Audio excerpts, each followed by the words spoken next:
now at the Irvine Ranch Historic Park, which consists of 16 1/2 acres in 2 parcels of land. The park had its inception in 1997 when the Irvine Company began to dedicate this land, which contains numerous historic buildings and was the nerve center of the Irvine Ranch, which was 120,000 acres and one of the greatest agricultural empires in the world, and the Irvine Company.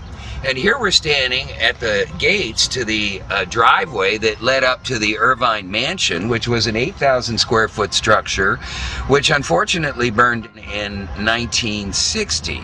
And the cause of the fire is kind of interesting because the house had been vacated by the family, and Daniel Aldrich, the founding chancellor, and his staff of UCI had moved into the upstairs of the mansion, and the new architecture and planning division of the Irvine Company moved into the downstairs, and it was their competing activities that overloaded the demand on the fragile electrical system in the house, which caused the mansion to burn.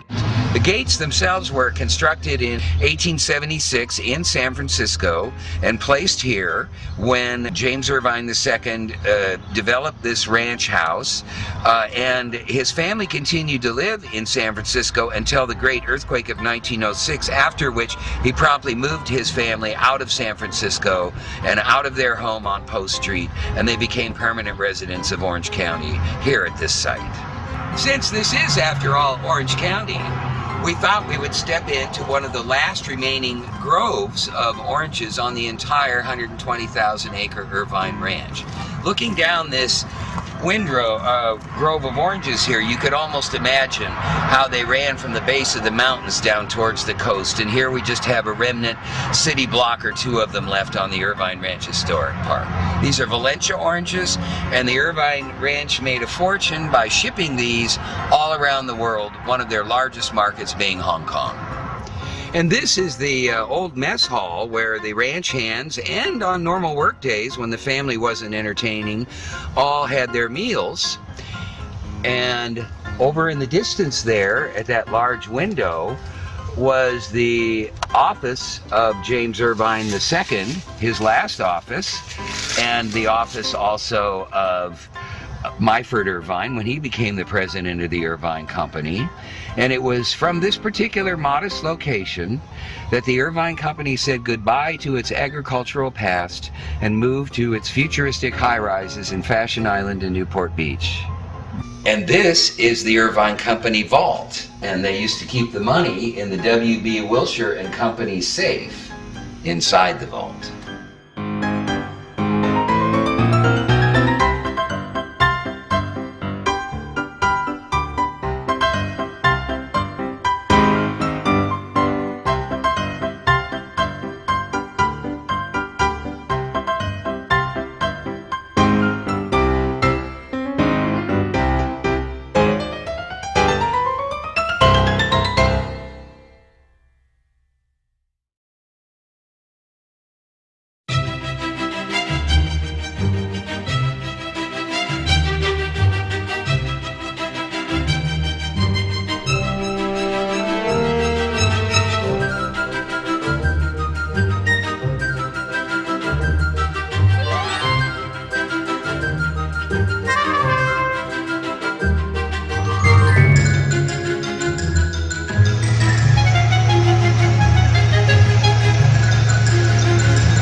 The oldest county park in California, and some even say perhaps the oldest county park in the United States.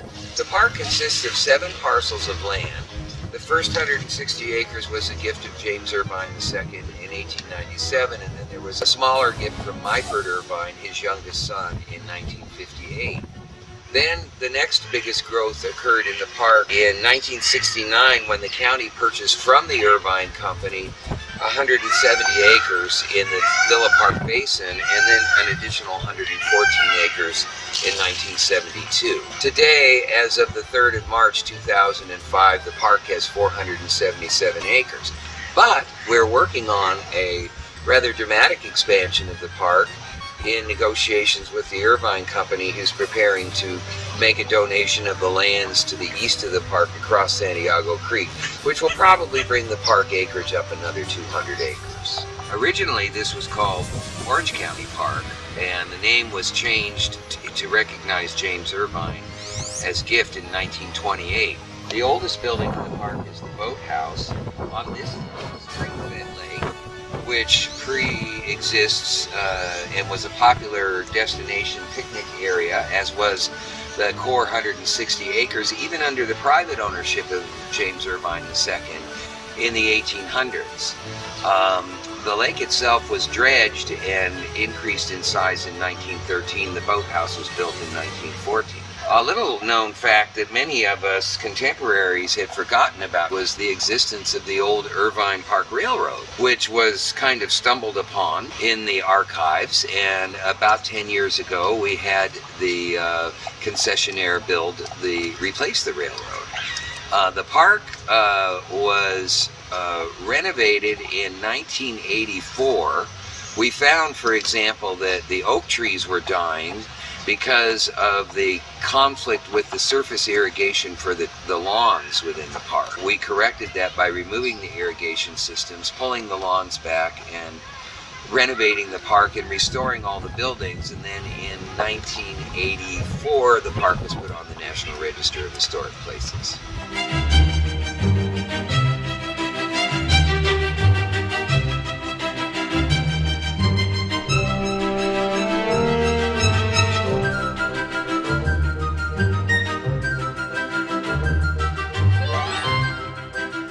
We're now in the core area of the park, where we have these magnificent historic rustic buildings which were built in the 1930s.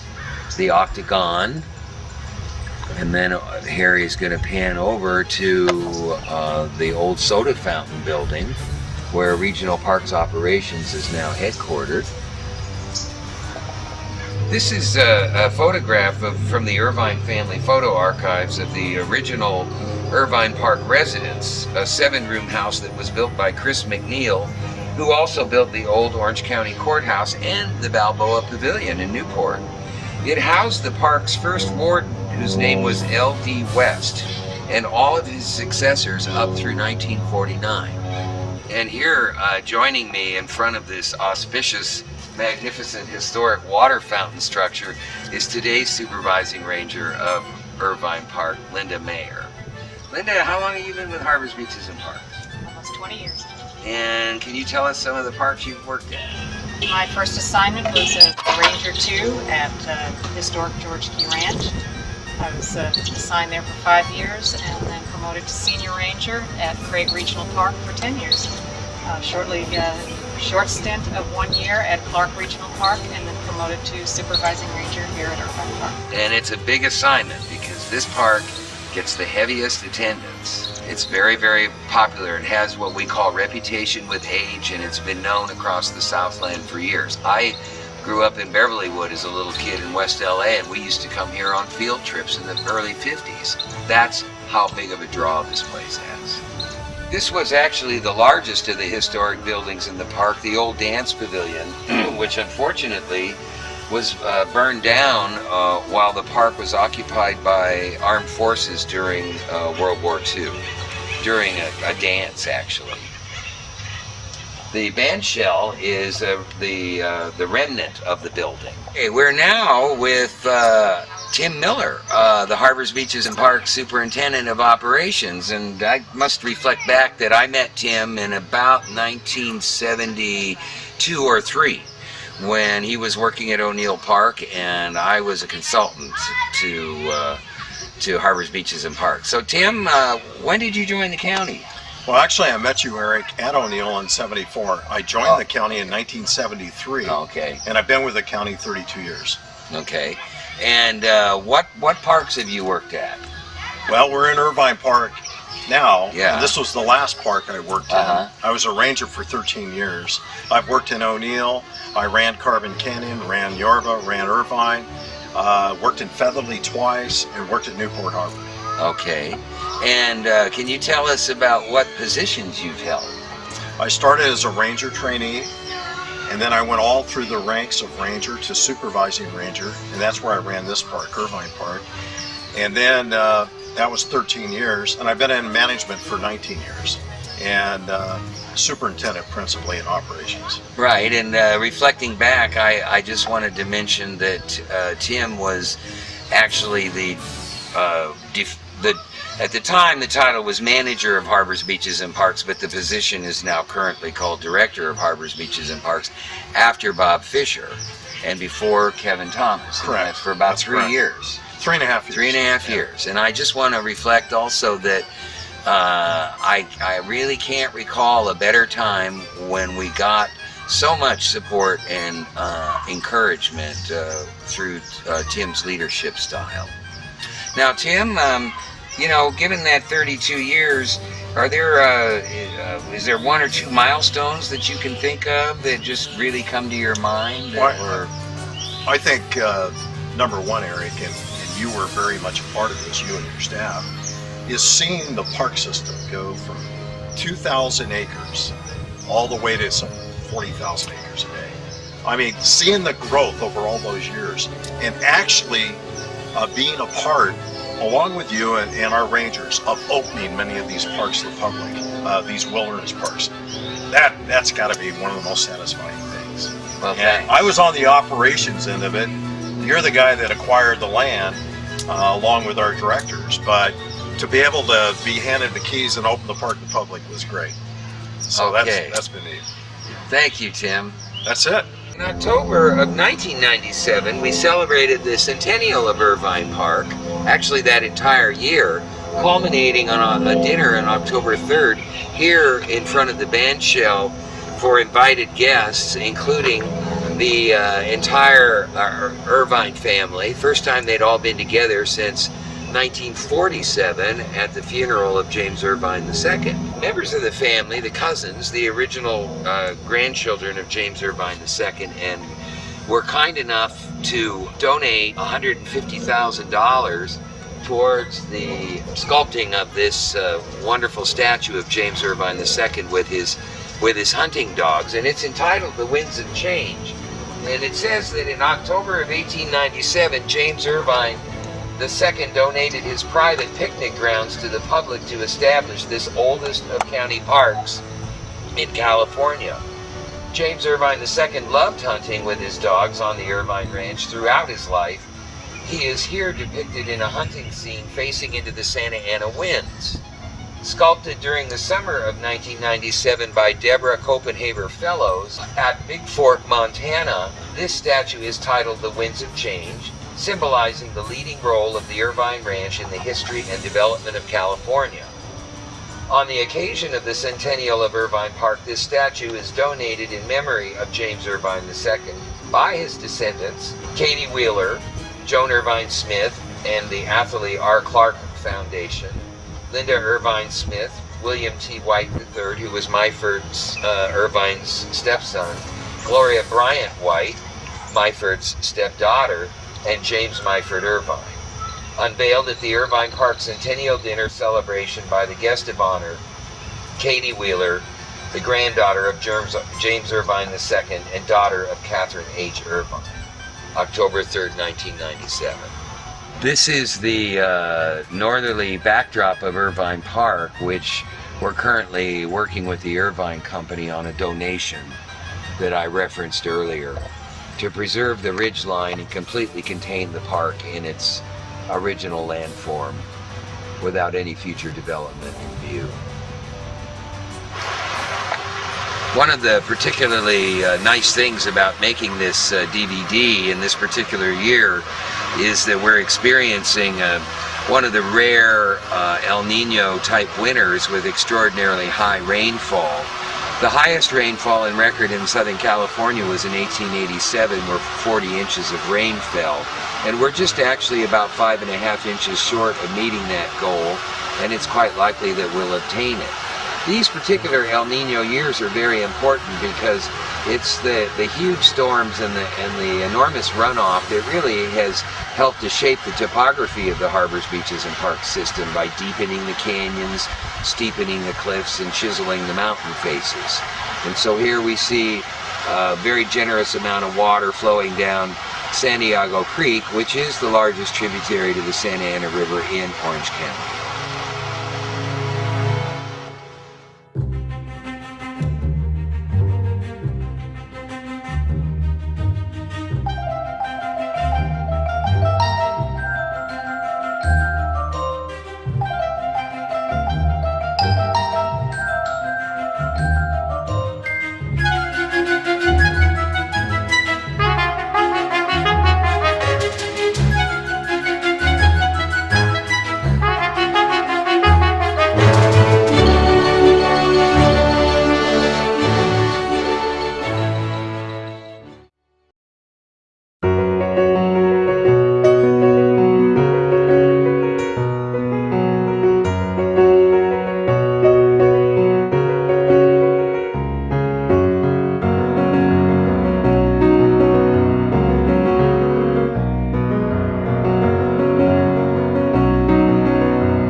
Santiago Oaks Regional Park, which was until 2003 about 400 acres, and we were able to acquire the Barham Ranch, bringing the park acreage up to 881 acres. There are 20 separate parcels of land that make up Santiago Oaks Park, and one of the more unique aspects of it is the presence of the historic submerged dam here in the neck of Santiago Creek. It was built by Chinese laborers in the 1870s, and its purpose was to impound groundwater in the floor of Santiago Creek behind it, and then divert it into a pipe and take it downstream, where the water was divided into equal halves for the Carpenter and the Serrano irrigation districts. And it was this water harvested here that gave birth to the irrigation of the first orange groves in the Orange and Tustin area. It was part of the land holdings of the Bixby family, who were partners with the Irvines at one time, the Bixbys of Rancho Los Alamitos in Long Beach.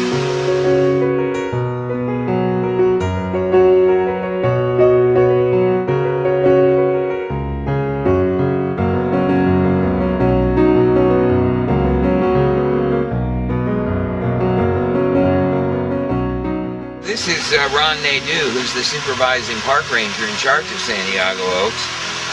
At the risk of embarrassing Ron a little bit, he's a descendant of Remy Nadeau, who was a very famous person in the development of Los Angeles.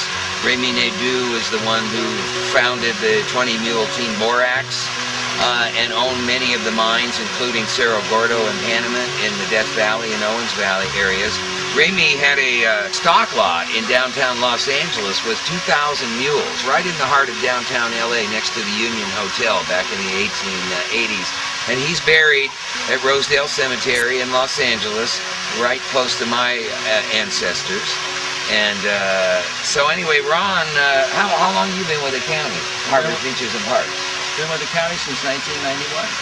Okay. Started off at Beverly Park, which is a camping facility on the river, Santa Ana River.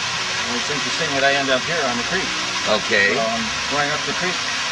You got any particularly memorable experience to share with us in terms of catastrophe or joy or something? Definitely. Well, actually, in 1993, when we had the last El Nino, I was doing a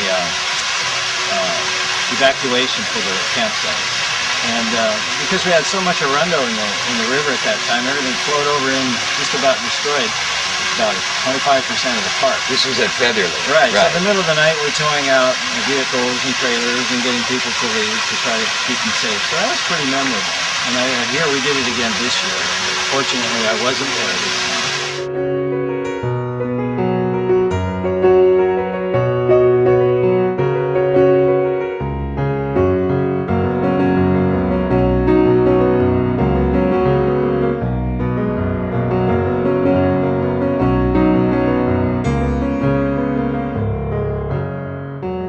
Now we're on the 26-acre parcel that was known as the Blome Ranch, which I negotiated the purchase of in 1976 after the first 50 acres was acquired in 74 from the Rinkers. And Harold and Mrs. Blome had a wonderful home here, which is now the Interpretive Center. And they didn't have children, but he was devoted to the Girl Scouts, and they built this beautiful elegant stone barbecue area to entertain Girl Scouts and have functions. And Mrs. Blome was devoted towards the separation of church and state, and that nationwide organization had annual meetings here on occasions. Mrs. Blome was actually the sister of Norman Wines, for whom Wines Drive that leads to the park was named. And Mr. Wines was the controller for the Bixby Development Company, the developers of the city of Long Beach. And the Bixbys owned all of the Spanish and Mexican land grants from Rancho Palos Verdes all the way to the Bolsa Chica in Huntington Beach. They owned this remnant outpost of land here, and in the Great Depression of 1929, the company decided to cut some of their outpost parcels out of the picture and to consolidate their business interests, so they began selling off their land holdings up here in Santiago Creek, and the Blomes were able to buy, well, Mr. Wines actually bought this ranch and then sold it later to his sister. And we have here probably the most unique picnic ground structure I have ever seen, and certainly within the Harbors, Beaches, and Parks system. What it is a barbecue with a 40-quart, now broken up, but still you can see the remnants, a cast iron pot that was heated by a wood fire. And in this pot they made barbecue beans, or they could boil corn. And it was just for beans and corn, and is really quite an extraordinary barbecue structure.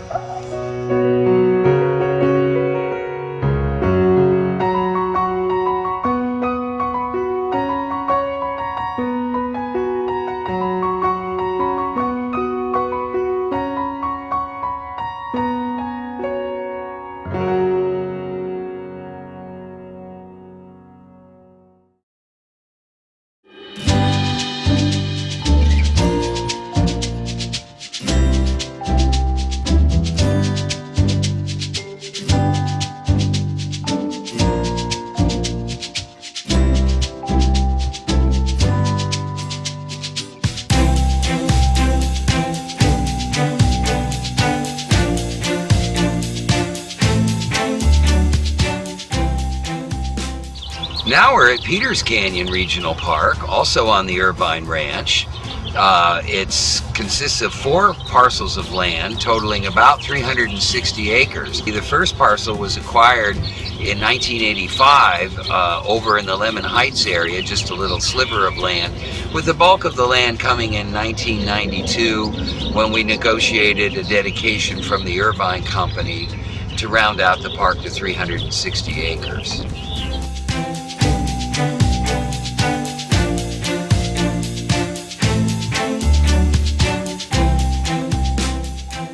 The Irvine Ranch became very, very productive when James Irvine started developing a series of small reservoirs on the ranch, one of which was the Peters Canyon Reservoir. And in my early days with the county in the late 70s, why, I remember the open ditch conveying water from Santiago Lake or Irvine Lake over here to replenish Peters Canyon Reservoir.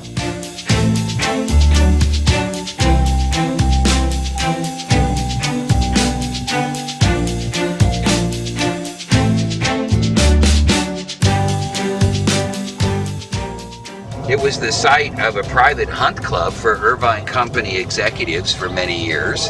The ranchers came here to fish and to hunt. It's just a very nice natural area tucked up against the Lemon Heights neighborhood and the Santiago Hills in the city of Orange. Also, it's where the speed of light was first measured and detected in scientific experiments.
It's Tuesday, the 27th of June, 2017, and we're continuing with the video history of the Orange County park system, and it became necessary to come out and do some modern day videos in certain areas where the groundwork was laid to acquire the land for the park system back in the early 2000s and before, but the land didn't actually come into the system until later. And so today we're first visiting Fremont Canyon, which is the Grand Canyon of Orange County, the largest canyon in the foothills of the Santa Ana Mountains. And today we're under escort with John Gump, who is the operations manager for the Irvine Ranch Land Reserve. So we're down in the mouth of Fremont Canyon, just enjoying the glade and the sycamores and oaks and so forth. What can you tell us about this area, John? Well, Eric, I'm not sure if it'll pick it up on the camera, but just behind this magnificent oak, there's some running water coming out of the mouth of Fremont Canyon, and about 1.5 miles up, there's a tremendous gorge that water has carved out in the middle of the canyon that really it looks like something out of the Lion King. This is one of our more active areas for wildlife, including mountain lions. A bit of historical interest behind Eric, you might just be able to see the little top of the coal pile there. That's actually left over from the top of Fremont Canyon. There was some mining back in the earlier part of last century, and they brought that coal deposit down there and piled it up, and when it was tested, it was found to be so low grade it wasn't worth anything. So it has just been left there ever since, and now is a nice interpretive moment for volunteers as they explore the canyon. And there's even some photos in the Irvine family photo archives about the early coal mining. There's one particular photograph with the family standing on a footbridge spanning, I think it's Majeska, it might have been Silverado Creek, referencing the coal mining activity.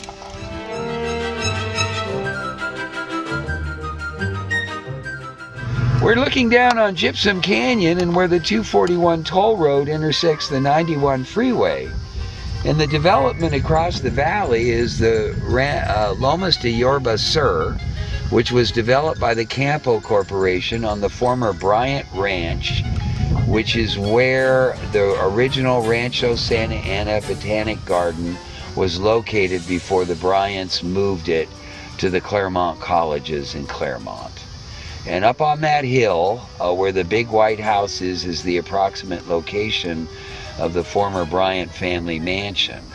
Now I should mention that the Bryants married into the Irvine. Specifically, Ernie Bryant married Gloria White Irvine, the stepdaughter of Myford Irvine, and they lived in a beautiful estate in Montecito, south of Santa Barbara, for many years.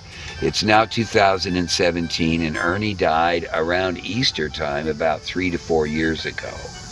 And Gay, or Gloria White, still lives up in Montecito and is helpful in both Irvine Family History Matters and OC Parks Matters.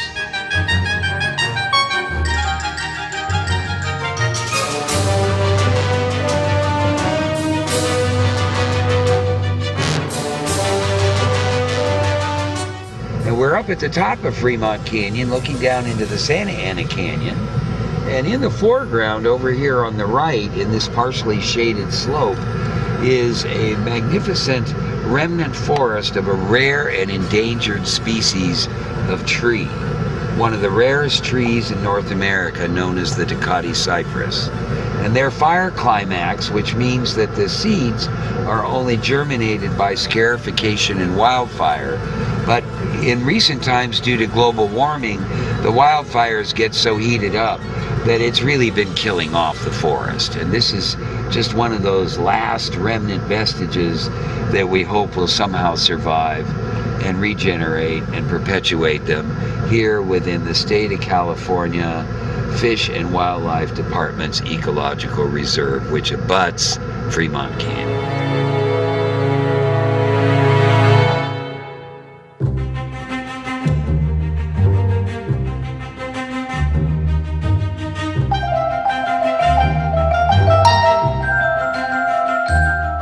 above Irvine Regional Park and Peters Canyon and Irvine Lake is this big pink area, which is the Irvine Ranch Land Reserve, essentially kind of component to the Orange County Park system.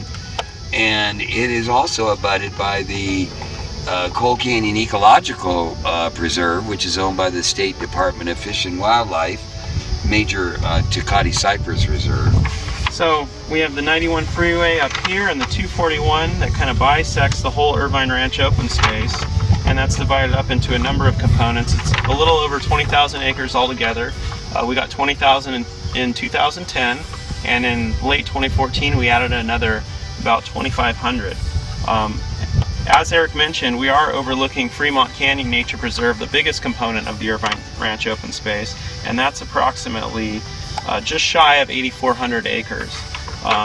We started our journey today at Irvine Regional Park before driving up here, and kind of off to the east here is Gypsum Canyon Nature Preserve in this area, and further east is the Weir Canyon area, which is about 1,600 acres. Gypsum is about 1,800 acres, okay.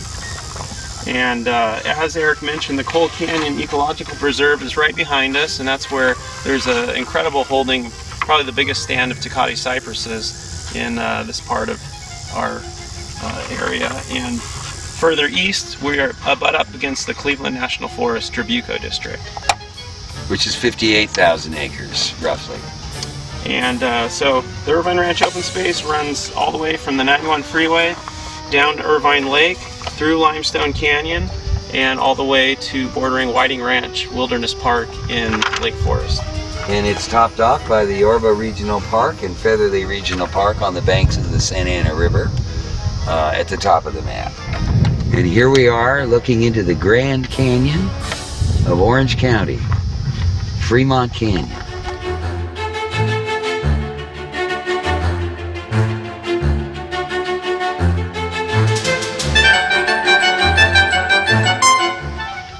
Come on over here a minute, John. I was going to ask you something. Can you tell us, the name is called Fremont Canyon. You got any clues as to who this canyon was named after? You may be able to tell me better than I, but it might have something to do with the Fremontia. Do you...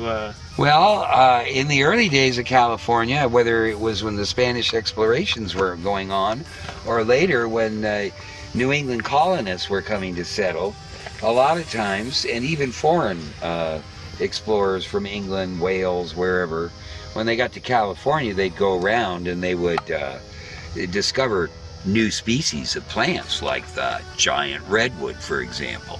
And they would often name plants like the Douglas fir after the botanist on the ship. And a lot of native plants in California have the name Fremontii for Fremont. Now, exactly who Fremont was is another story entirely. Fremont was John C. Fremont, or John Charles Fremont. He was kind of a military, high-level military officer that did some scouting and exploration work, carving new paths for overland migration across the United States, over the Rocky Mountains, through the Midwest, and into California. But aside from that, he was the first Republican candidate for President of the United States. He ran for President of the United States and lost 4 years before Abraham Lincoln ran as the second Republican candidate. So he was a political figure. He was a speculator. He thought a lot of himself, to be rather honest, and had a rather illustrious career. So that's who the canyon is named after, because in the spirit of patriotism back in, the 1850s and 60s, a Republican candidate was a revered person, whether or not he was elected or not. Fremont went on to have a kind of ups and downs economically. Interestingly enough, when he was in a very powerful position in his life, he married Jessie Benton Fremont. Jessie Benton was the daughter of Thomas Hart Benton, who was at the time the most powerful senator in the United States Senate from Missouri. And he brought her out to California and dragged her along many of his expeditions and stuff. But as fate would have it, when Fremont died, he basically was not financially secure, and he left his wife poor. Some people say a pauper. And she died in 1905 in Los Angeles and was cremated at the Rosedale Cemetery in Los Angeles that I've referenced in some of the earlier video clips. And her ashes were misplaced between 1905 and the early 1970s because she was a pauper. And then they found her ashes, and she was interred properly in the ground at the Rosedale Cemetery, where Phineas Banning, that owned Catalina Island and sold it to the Wrigleys, and where the Ringe family that owned the Malibu Ranch that founded Pacific Mutual Life Insurance Company, and where even some Irvines and even some of my ancestors are buried. So that's where Jesse Benton Fremont wound up. We're in the upper half of Fremont Canyon, in one of the 5 tributaries that combine to create the main creek. And it rounds the bend and heads back way, way down.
One of the things that we did from a strategic planning standpoint in updating the master plan of regional rec facilities was to essentially lay the groundwork to identify private inholdings and the undeveloped lands along the skirt of the Cleveland National Forest. And so one of the centerpieces of that would be the Irvine Company's ownership of Black Star Canyon outside the boundaries of the Cleveland National Forest, which is where we're standing today with John Gump, the operations manager for the Irvine Ranch Land Reserve, in front of these magnificent red cliffs here at the mouth of Black Star Canyon Road, which is right off of the mouth of Silverado. So John, when did OC Parks acquire this property? Well, in 2010, when the Irvine Company donated their big 20,000 acres to the County of Orange, 2,100 of that was part of the, 1,100 of that was part of the, what we refer to as the future Black Star Wilderness Park, and currently it's the Black Star Nature Preserve. We anticipate someday further developing and investing in this area to open up for more access. Currently we do have guided programs here, and once a month wilderness access days that rotates between here and Limestone Canyon on the other side of Santiago Canyon Road. In late 2014 we got another chunk of land that's basically right on top of those red rocks, known as the East Orange 2 area, and that was about another 775 acres, so we're close to about 1,900 acres altogether for the Black Star area at this point. It's kind of operating in the early years kind of like Laguna Coast Wilderness Park did, where it was controlled access that was scheduled and scheduled events and so forth. And correct, yeah. It is kind of being operated as a nature preserve, and we're tilted more in the side of resource protection, but we're still getting public access in a way that we can balance that with the protection of the natural resources. And we'll always protect those natural resources as we phase in more public access and public recreation, we'll continue to monitor to make sure that those resources aren't degraded as the years go along. And then, as far as inholdings are concerned, there are two large ones up in the National Forest within Black Star Canyon. And I thought maybe we should make note of one of them. It's called Beek's Ranch. And it was acquired, I think, around 1905 by the Beek family of Lower Newport Beach, that essentially developed the Balboa Yacht Basin and operated the Balboa Ferry. The Beek family interest still to this day operates those facilities. And the old man Beek actually was a real estate agent, and I have a photograph of him holding my father when he was this big in 1915, selling 3 lots to my grandparents, great-grandparents, to build a house on Balboa Island. I got a little question here. I was wondering if you were familiar with this book. It's called Aircraft Analytic Geometry by Johnny Apolitegui and Adams. Any familiarity with this? Well, I'm not, but I suspect that may have something to do with my grandfather, who was heavily involved in aeronautics at Douglas.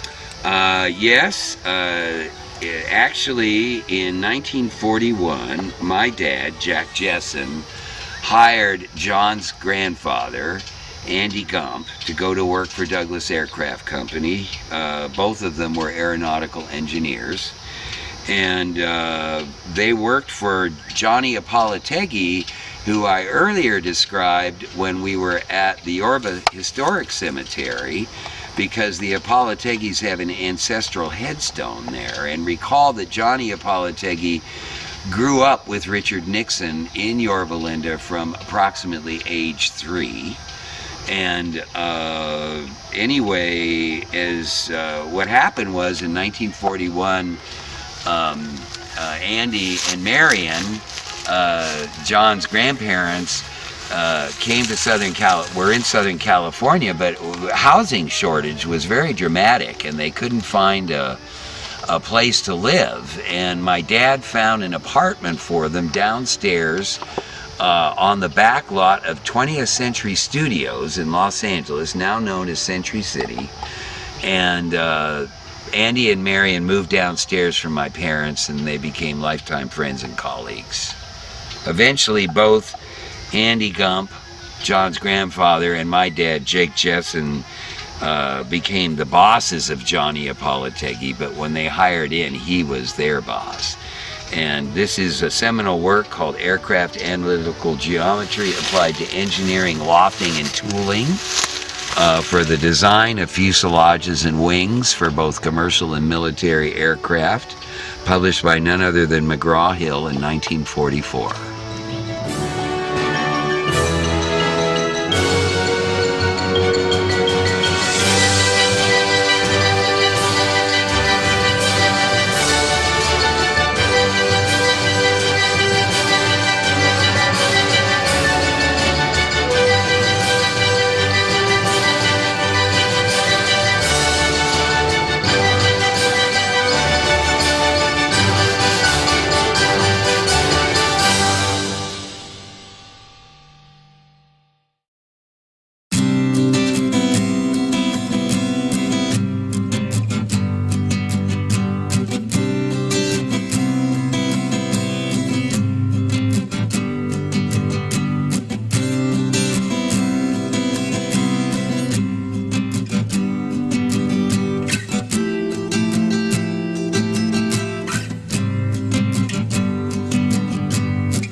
We're in Baker Canyon, which is the site of the future Baker Canyon Nature Preserve, which the Trust for Public Land acquired in July of 2003, and the parcel consists of 714 acres. And we're working with the Trust for Public Land on conveying the property to the county.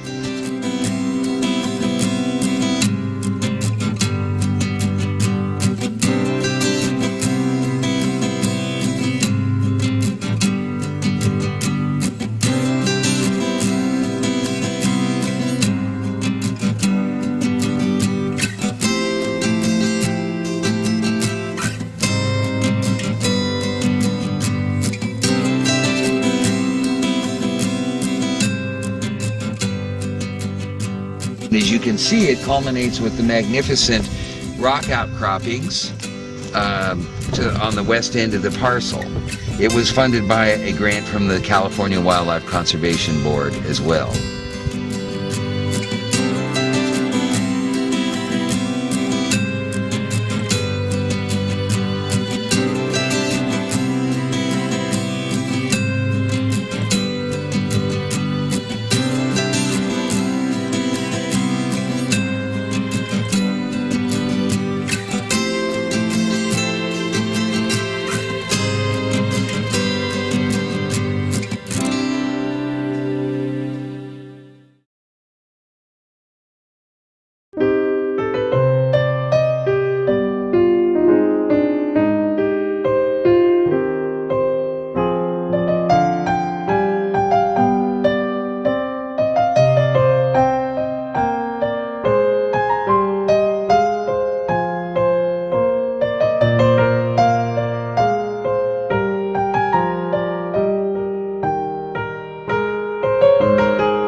Okay, now we're in Anaheim Hills, perched up on the ridgeline overlooking magnificent Weir Canyon, most of which is located in the Irvine Ranch. However, the county already owns 230 acres towards this wilderness park. The inception began in 1989 when Texaco Anaheim Hills and their successors dedicated 210 acres to the county, and in 2003 we acquired an additional 20 acres.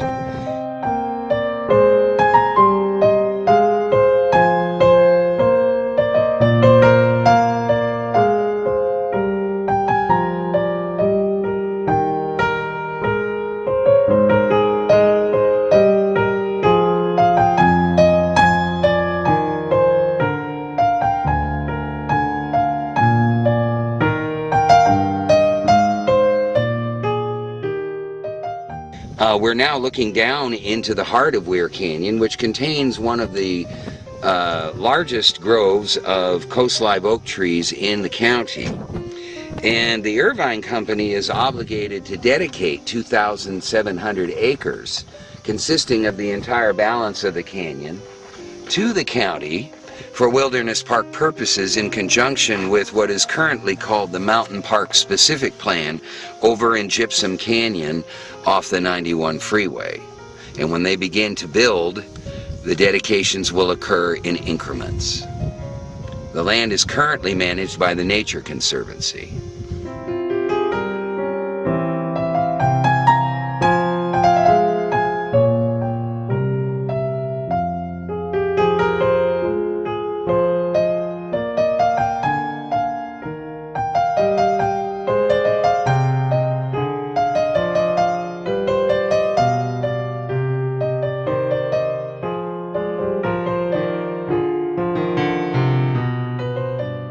This program is among the efforts recognized in the Lifetime Achievement Award from the President of the United States in 2015. Supplemental information on the history of the Orange County Park System is included in the California State University Fullerton Center for Oral and Public History, interview number 2061 of Eric Jessen by Joanna Brand, published in 2008.